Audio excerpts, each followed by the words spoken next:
Hello friend, आप सब कैसे हो? आई हो मुझे पता आप सब अच्छे होंगे।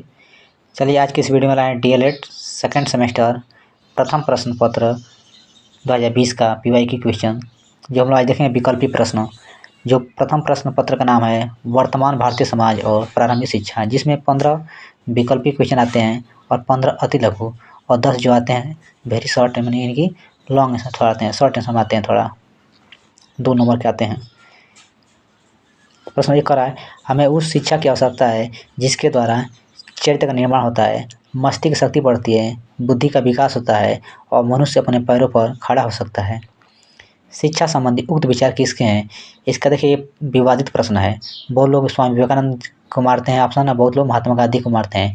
देखिए एक हिसाब देखा जाए तो क्या जगह महात्मा गांधी ही होगा, लेकिन सृजन क्या दिया गया है? सब इसमें स्वामी विवेकानंद दिया गया है। देख लीजिएगा इसको।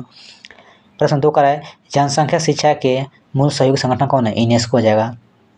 प्रश्न 3, दिवा स्वप्न के लेखक हैं गिजू भाई। प्रश्न 4, पाली भाषा शिक्षा का माध्यम थी, कैसी थी? बौद्धकालीन शिक्षा थी।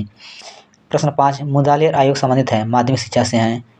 प्रश्न 6, सच्ची शिक्षा वह है जो व्यक्ति के अंदर से प्रस्फुटित होती है, यह अंतर्निहित शक्तियों का अभिव्यक्ति है, ये रूसो ने कहा था। प्रश्न 7, आधुनिक शिक्षा का जन्मदाता माना जाता है, इसका हो जाएगा चार्ल्स ग्रांट हो जाएंगे। क्या हो जाएंगे? चार्ल्स ग्रांट हो जाएंगे। जब इस ऑप्शन में ना हो तो क्या मारेंगे हम लोग? मैकाले मारिएगा आप लोग। प्रश्न 8 का है, कीटन से अभिप्राय है, इसका उत्तर जाएगा बाल उद्यान से। प्रश्न 9 का है, गिजू भाई शिक्षा को मानते थे, ये मानते थे बाल केंद्र यानी चाइल्ड सेंटर। प्रश्न 10 का है, महिला समाख्या योजना कब से लागू की गई? इसका उत्तर जाएगा 1989 में। प्रश्न 11, मूल्य वह है जो मानव की इच्छाओं की तुष्टि करे, इसका उत्तर जाएगा अर्बन। प्रश्न 12, स्वच्छ ऊर्जा संसाधन है, इसका उत्तर जाएगा सौर ऊर्जा। प्रश्न 13 का है, भारतीय संविधान के किस अनुच्छेद के अंतर्गत 6 से 14 वर्ष के बच्चों को निःशुल्क एवं अनिवार्य शिक्षा का अधिकार है? इसका उत्तर जाएगा अनुच्छेद 21 क। प्रश्न 14 का है, आदर्शवाद के अनुसार शिक्षा का उद्देश्य है, इसका उत्तर जाएगा आत्माभिव्यक्ति। क्या जाएगा? आत्माभिव्यक्ति। प्रश्न 15 का है, प्रकृतिवाद किस प्रकार के बात करता है? इसका उत्तर जाएगा मुक्तात्मक बात करता है। किसका? मुक्तात्मक। देखिए अति लघु आता है, कह रहा बौद्ध शिक्षा के 2 प्रमुख केंद्रों के नाम लिखिए, इसका उत्तर जाएगा विक्रमशिला, तक्षशिला, नालंदा लिख सकते हैं आप सब। कह रहा है 17 प्रश्न में मूल्य पर शिक्षा का उद्देश्य बताइए, तो मूल्य शिक्षा का उद्देश्य लिख सकते हैं, एक सुखद एवं समृद्ध भारतवर्ष का निर्माण करना ही मूल्य परक का उद्देश्य है। प्रश्न 18 का है, भारतीय शिक्षा का महाधिकार पत्र किसे कहा जाता है? इसको ऊट के घोषणा पत्र को महाधिकार का मैग्नाटा भी कहा जाता है, जिसको 1854 में आया था, 19 जुलाई 1854 को। प्रश्न 19 का है, उपनयन संस्कार से आप क्या समझते हैं? तो उपनयन संस्कार शादी कर देता है, गुरु के पास समीप ले जाना है। शिक्षा ग्रहण के लिए क्या कर देता है? गुरु के पास ले जाना ही उपनयन संस्कार कहलाता था। कह रहा है 20वां प्रश्न, राष्ट्रीय बाल श्रम नीति कब घोषित की गई? इसका उत्तर जाएगा 2009 ईस्वी में की गई थी। कब की गई थी? 2009 में की गई थी। प्रश्न 21 कर रहा है, शिक्षा का निस्संदेह सिद्धांत क्या है?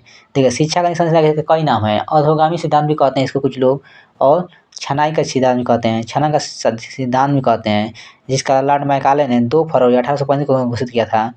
इसमें वो कहा था उच्च वर्ग को शिक्षा देना, ताकि उस उच्च वर्ग से छन छन के निम्न वर्ग तो क्या शिक्षित हो सकें लोग। ये लिख सकते हैं आप लोग।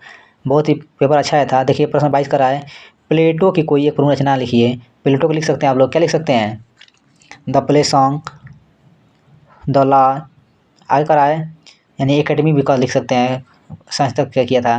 प्रश्न 23 का है, कस्तूरबा गांधी बालिका विद्यालय के 2 से लिखिए। देखिए कस्तूरबा गांधी बालिका ने क्या किया था? 2004-2005 में लाया था बालिकाओं के नामांकन वृद्धि करना और उनको अपवंचित और अल्पसंख्यक वर्ग के बालिकाओं को शिक्षित करने के लाया था।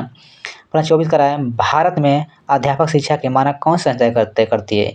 ये करती है एनसीटी तय करती है। कौन करती है? एनसीटी तय करती है।